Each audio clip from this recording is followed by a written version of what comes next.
I don't even know where to start the video.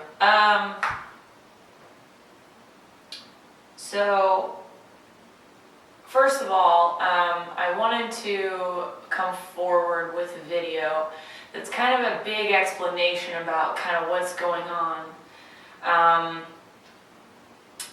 with, well, I mean, he made a video, so I'll just go ahead and say Jason Lanier, and if you hear random rumblings, that's the thunder around. But so Jason Lanier recently just launched a video absolutely slandering a number of people, and a lot of what he does is about the show. So I realized that, you know, he's kind of separated from what photography itself is about, the art, and only really cares about the kind of celebrity status and his image and everything like that. So he called me out in the video. I don't know if I introduced myself. My name is Sierra Green, the same Sierra Green that he called out in his video. And it was hard for me to watch the video because there was so many like blatant lies that I literally had to stop the video and finish it at another time. So I figured since Mr. Lanier finds it appropriate to use text out of context to support his claims that women are acting inappropriately towards him, and he in no way is being inappropriate towards them, I actually have very, very many texts to show you. I want to also put a disclaimer out there that a while ago I was threatened with a non-disclosure agreement. We will get to that, saying that talking about text messages would be in direct violation of this said non-disclosure agreement that I still don't have a copy of, so I'm not really sure if it really exists, to be honest. I'll get into the whole story. I really wanted to do a one-take video because I felt like that would be more sincere, more organic. But it's really not possible. One, because I have to show you bits of his clips that are things that I'll be referring to, and I'll also be cutting in messages, evidence, communications, things like that that back up the claims that have been going on. So I'll also probably be cutting intermittently because my battery I didn't even charge for my camera, so I have to basically just keep swapping them in and out because I just want to get this video done and over with, and I don't want to wait for a battery to charge up. So my name is Sierra Green, and this is my story about one photographer who completely ruined modeling, not just for me, but for many young girls. A man who used his position of power to manipulate, to violate, to completely tarnish a lot of young girls' views on the world, on men, on their interactions with men, on photography, on modeling. So I hope that this video is seen. I also want to preference that I'm not making this video because I want to sway a public opinion about someone or about me or anything like that. I just want the truth to come out, and you can do with it as you will. There's a substantial amount of evidence that's going to back up my claims, so I mean it kind of will go hand in hand, but overall I like to share my whole story and further support the brave girls that have gone forward, that are putting a lot of their lives and hearts on the line to speak out about it. So thank you in advance for watching, and thank you in advance for any support that you guys have. Thank you. So firstly, there are certain things that I'm not going to go into detail about for a number of reasons. One, because some details are incredibly graphic, and while I want to get the truth out there, I don't think that I owe it to anyone to bring up all of my trauma for the sake of whatever this big ordeal is. So certain details about specific events I will leave out because they're really sensitive and they're hard to talk about and they're uncomfortable, I'm sure, to listen to.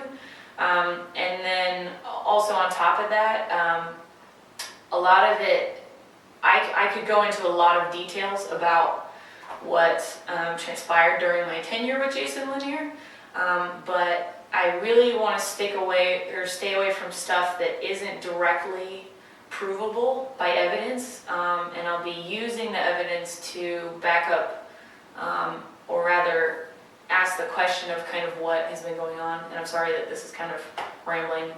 It'll all make sense by the time I'm done, I hope. So yeah. What I will say is on May 22nd, 2018, the FBI opened an investigation on Jason Lanier following the claims of several allegations of sexual assault from his models. There were also reports of being underpaid, not following proper business etiquette, and using or abusing images that he had taken of us. So all aside of, the details that I will or won't delve into, that is the first lie that I'd like to address with Jason, is that he claims that there's never been an investigation on him. I can tell you it is ongoing. I legitimately don't know if I'm allowed to tell you the case number, and I know I can't talk about the agents who worked on the case, but it has been going on for over a year now. And so I wanted to get that out there, that this had been in the works a long time ago. So I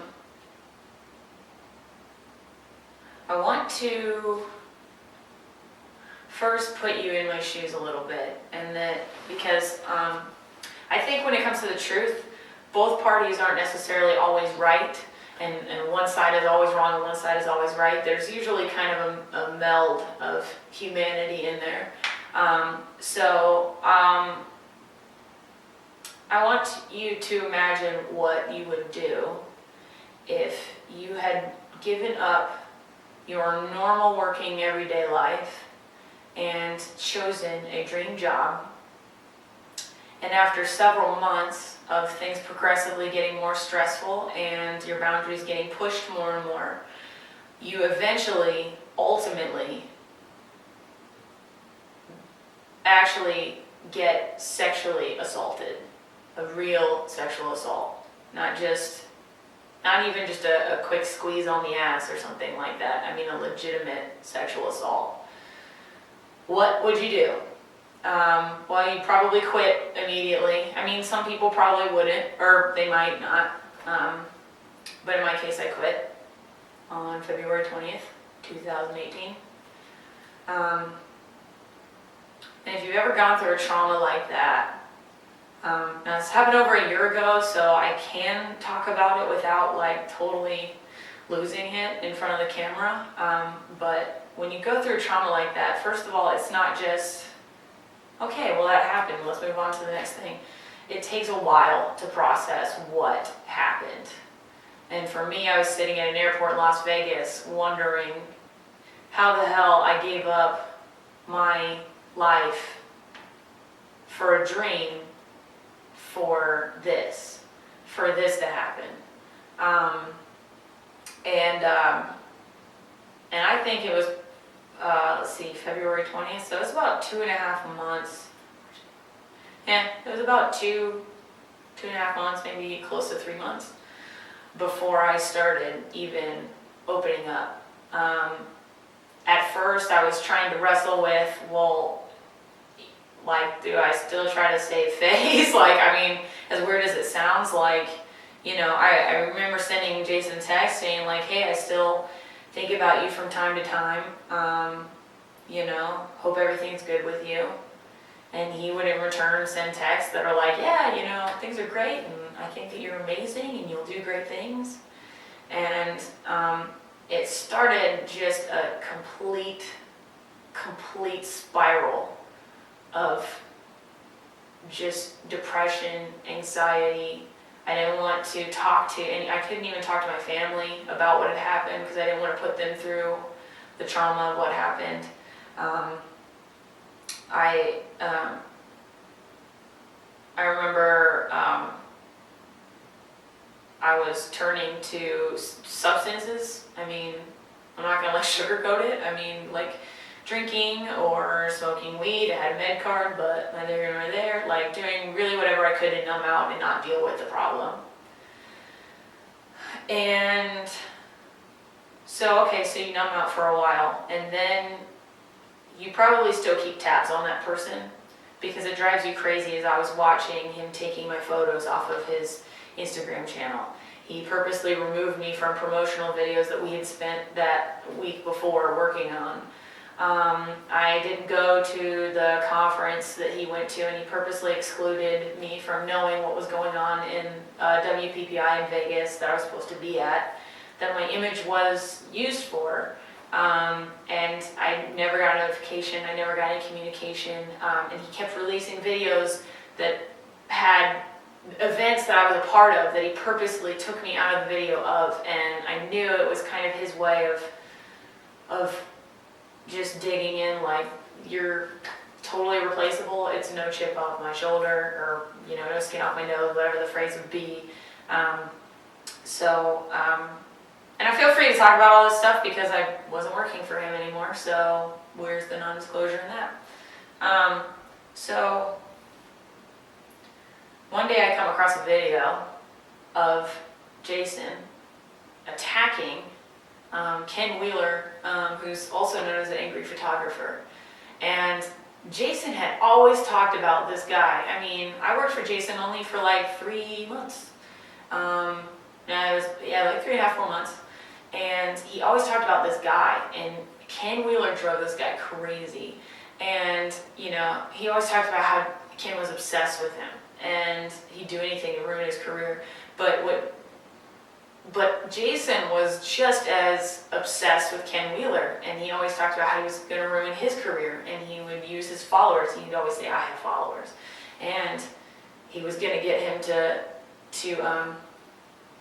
get in trouble or lose his social media, which is something that he still did in his video. So I see this video of complete slander, because Ken had made a video about Jason not giving a guy with cancer a refund or something like that, and I don't know if that's true or not, but that's neither here nor there. So I see Jason release this video where he completely butchered this man, and I remember at the end of his video he said, you think that you have nothing to lose, but you do, Ken. You do. I will find out what it is and I will take it from you. And then he does this inspirational speech for his followers, you know, never give up on your dreams, and then ends it. And I remember thinking, that scumbag is doing the same thing to anyone, not just models. So, what do you do when you're afraid to talk and you don't know whether you get in trouble if you said certain things, and you want to kind of start taking this guy down because you think it's stupid that he just gets to keep living a life. Sorry, my camera died. So basically, I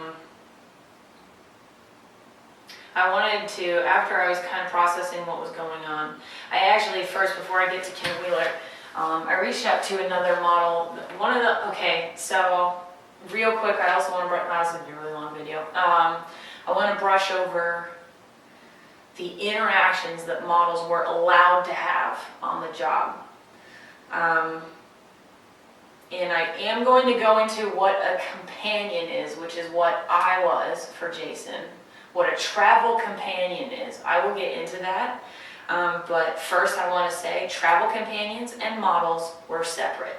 They're not really allowed to interact because a travel companion's job is to stay by Jason's side. That's what he would say all the time. Your job is to stand by me. There are plenty of workshop attendees that kept mentioning, with me and with previous models, why do you keep calling these models over to stand by you? And it's because he would tell us either at the workshop, whisper in our ear, remember your place is by me, or he would have 2-hour-long beatdowns about how replaceable you are if you don't fulfill your role. But we'll get to that. So I wasn't really allowed to interact with the other models, which at the time, for the bigger part,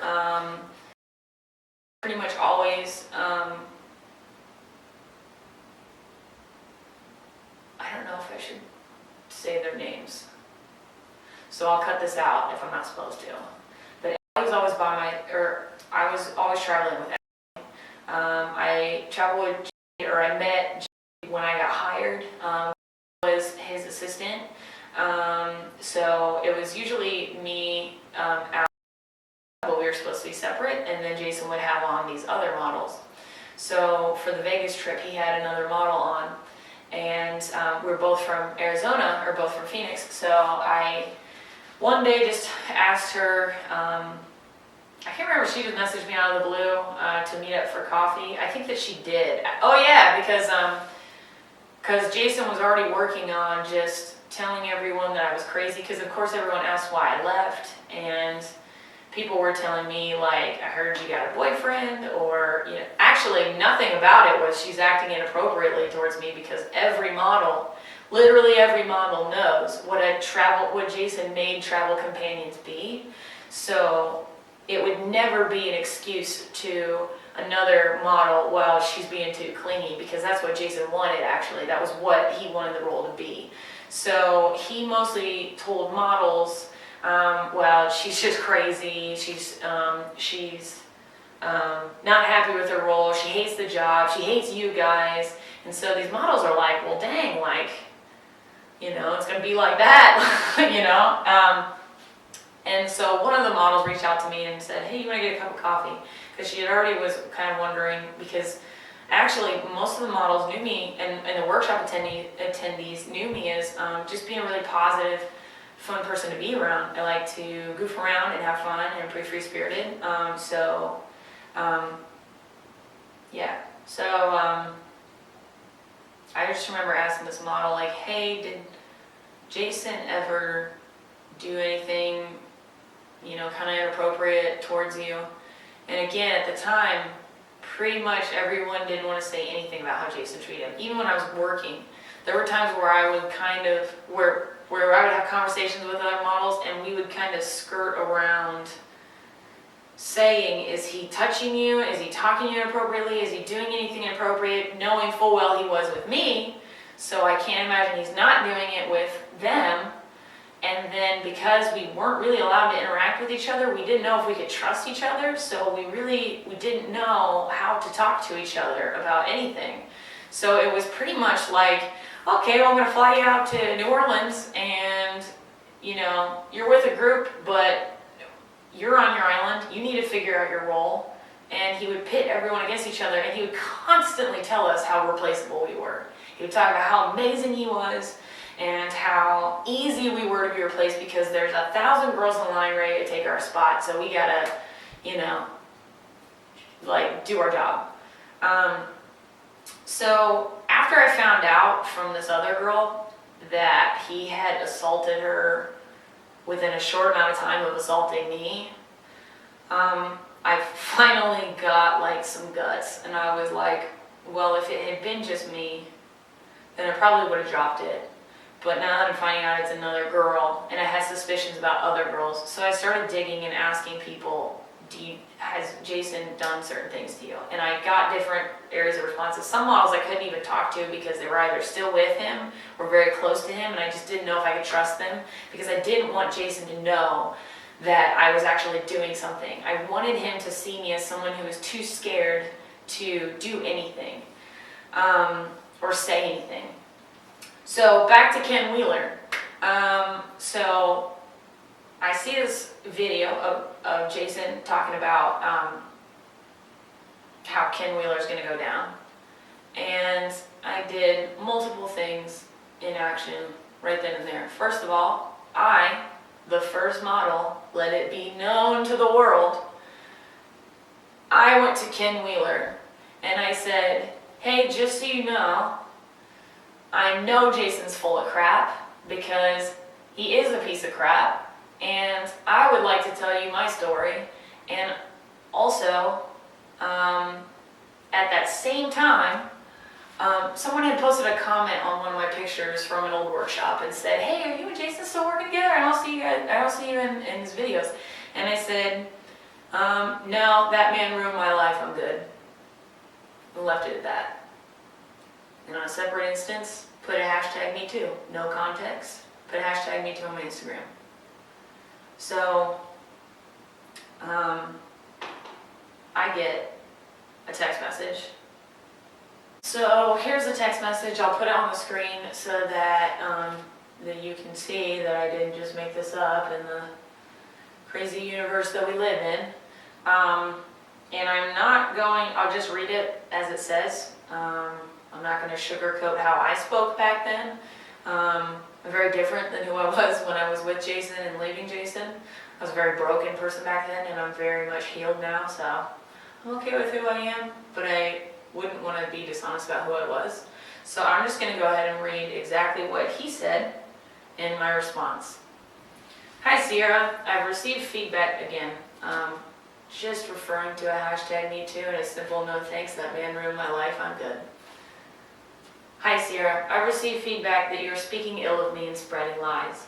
This not only breaks the NDA that you signed, but also opens you up to possible litigation. I paid you, you gave me a hug at the airport when we said goodbye, and we wished each other well, both in text messages, etc. This is all after you are no longer working with me. You even sent a text message about a week after you no longer worked for me, telling me that you were still thinking about me from time to time. I paid you in full. I put up with constantly trying to find the right role for you. We will get to that later. And the other models and assistants will vouch for how difficult you were around the other ladies. Not true. I constantly kept putting you in the models' rooms, and you kept begging me to take you out of there because you didn't get along with them. Also not true. It was a spatial issue. There were 4 of us in one bed and one couch, and we were supposed to make it work. So he kind of forced a situation where we had to make things work. But again, I'll get to that. I bent over backwards to make it work for you. I even paid $300 extra for you to have your own rental car to drive home after you begged me to get away from those other models. I put the car under my name and added you as a second driver since you didn't have a credit card. All things I didn't have to do at all. What a surprise, him using his privilege and how much he pays for us as an excuse to treat us like crap. In your life, if your life is not the way you want it, stop blaming me for it. I won't tolerate you damaging my reputation. You need to move on, and if you can't, you will only make life worse for yourself.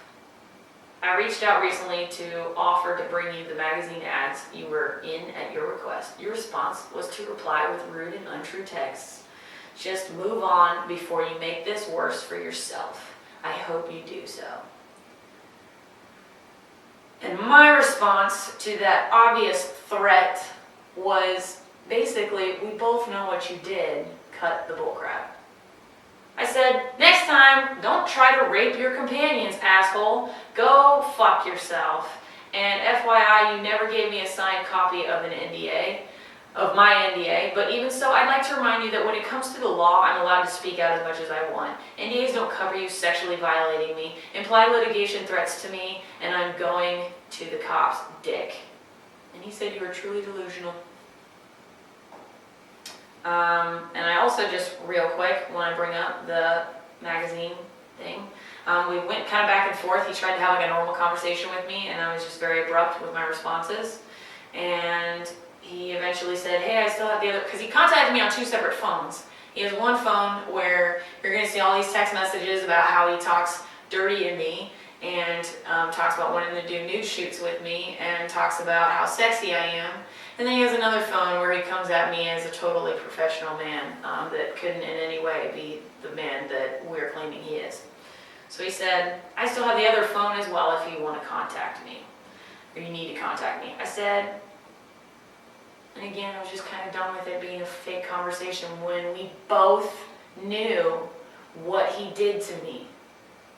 I said, I don't understand why I would need to text you. You threw me away like garbage after I wouldn't put up with you molesting me. It's insulting that you act like everything is fine between us. He said, what are you talking about? How did I throw you away? I never molested you. I said, yes, you did. Groping me, getting the one bed in the hotel so you had access to grab my boobs and butt, which I repeatedly asked you not to touch. And you flew me out after you traumatized me by doing all that stuff to me. And I told you I didn't want to be your companion. Because apparently being your companion means you get to do whatever you want with my body, despite me explicitly telling you no. He said, that never happened. I said, yeah, I'm sure you would say that in a text. You're a liar and you're sick. Don't talk to me anymore. So, basically, it became, I told Ken Wheeler, hey, just so you know, you're not alone. I opened an FBI investigation, or rather, the FBI chose to open an investigation due to the multiple allegations and evidence that they clearly found was sufficient enough for them to open an investigation. I told him that, yeah, the FBI was investigating him over sexual assault claims and various other knick-knack type things. And he said, I also told him, you know, there's a lot of models out right now, and at the same time, Jason was trying to use his lawyer to kind of silence me. And so I had a long conversation with Ken Wheeler one day for a couple hours, and I told him my story, and I told him that there were other girls, and just the facts about, you know, kind of what happened, but that the FBI was going on. So when Ken Wheeler says, hey, some girls reached out to me, we did, or at least I did. And I did it with the intention of, if there was one person that could just get under Jason's skin without me having to be the one to personally just get under his skin, and for me to kind of stay out of it, Ken Wheeler would be the one to do it. And in that regard, Ken Wheeler fully delivered. I will say I don't necessarily condone some of the kind of exaggerations he made, because there was never a rape claim. There were sexual assault claims.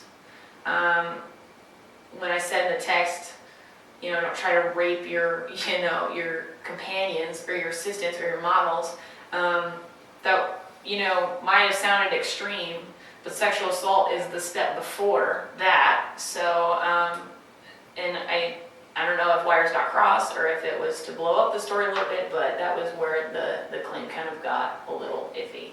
After I spoke to the FBI about the investigation, they actually did kind of recommend that I backed away and just kind of didn't deal with Ken anymore, because it would only kind of muddle things and make it look like I was working with him or something, which is exactly what Jason latched onto.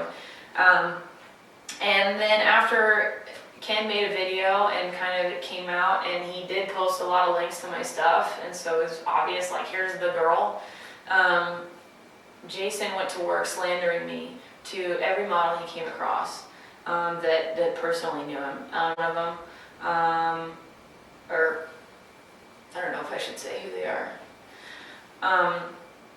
He worked on tarnishing my reputation. He actually posted in the video about Jade saying, you know, oh, I'd run Sierra over with my car. Well, he had all these girls doing pretty much anything to make him happy, and we, most of the time, just believed the stuff that he said about other girls. You know, he made everything sound very, well, I mean, he literally just released an hour-long video making it seem really realistic that maybe, you know, he's being attacked and that these girls aren't actually being assaulted. So just imagine how a man like that could act in just a day-to-day interaction with the models, that we were on an island and Jason was our support. Everything that we are, whether or not we ate was up to Jason. Whether or not we had a bed was up to Jason. And he constantly told us that. He constantly said, this is my world. This is my universe. You guys are just living in it. You need to find your role.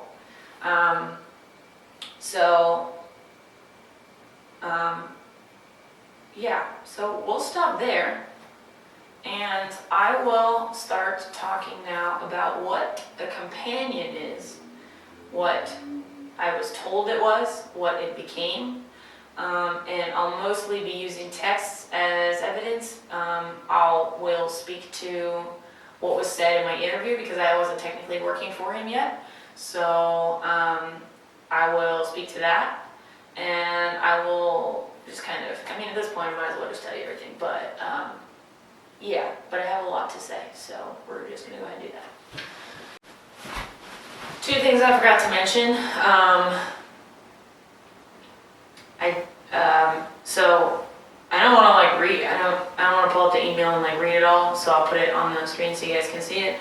I got a cease and desist letter from the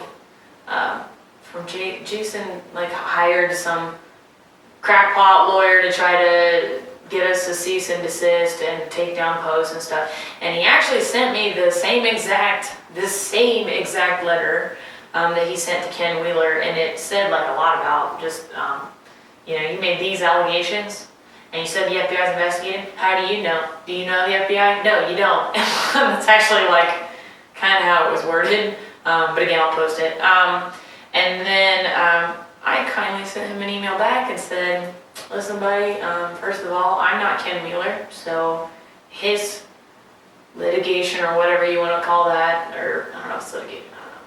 The defamation suit you have against him doesn't really fall on me. We're two separate people, so you don't have a claim. Also, can you release my model release and my NDA while you're at it, while you're talking to Jason? Because he told me not to respond to him anymore. But I said, basically, dude, you don't have a case against me, and I would like any kind of documentation that I worked for Jason, though. And I never heard from them again, so that was that. And I did want to clear something up that I totally forgot about. A lot of you don't know the reason why Jason was dropped as a Sony artisan, and I'm not sure. I really haven't followed Jason's videos pretty much since I left, with the exception of this last one. So I don't know what he told you, but let me shed some light on what happened. On May 22nd, I told you that the FBI opened an investigation against Jason Lanier. On May 20, I gotta double check. 23rd, 22nd, 23rd, 24th, 20. One of those days, I sent an email to Sony. And I said, hey, just so you know, there is an investigation. Again, not defamation, not just I'm making up crap. I stated a fact. I said, hey, just so you know, there's an investigation regarding multiple sexual allegations. And I said, hey, as Sony, you might want to drop this guy. But in case you might have not even thought about it, here's the guy that's representing you. And then posted a link to Jason's video that he had already posted, that Jason had posted himself, about how he was going to hunt Ken Wheeler down and take his life from him and ruin his life. And so I said, by the way, this is your Sony artisan that is representing your company, and like you guys are pretty reputable, so I'm pretty sure you don't want this falling on you. And by May 24th, Jason was gone. Jason was no longer part of Sony. I did get an email also from Sony saying, cool, we received it, thank you. And that was as far as that went. 2 days later, Jason's gone. Or 1 day later, I don't remember which one. I'll find out. So, there's the truth. That's something that Jason didn't mention at all in his video. All these false allegations. So, I'm going to dig into pretty much the only point that I want to make about, because Jason's whole video, where he completely slammed me, and again, I'm not going to go into details about my sexual assault, several instances in several different states, but I will speak to the way that he spoke to me, and when he told everybody, here's this girl that's touching me for no reason, and how inappropriate that is, no other model's touching me. And I have several texts referring to him telling me that that's what he wanted, and if I was going to keep my job, that's what I should be doing. And just constantly texting me inappropriate things, and I'm going to read them to you right now, and we'll pull them up so you can see them, and I'll read them here, and you guys will know the fraud and liar that that dude is. So here we go.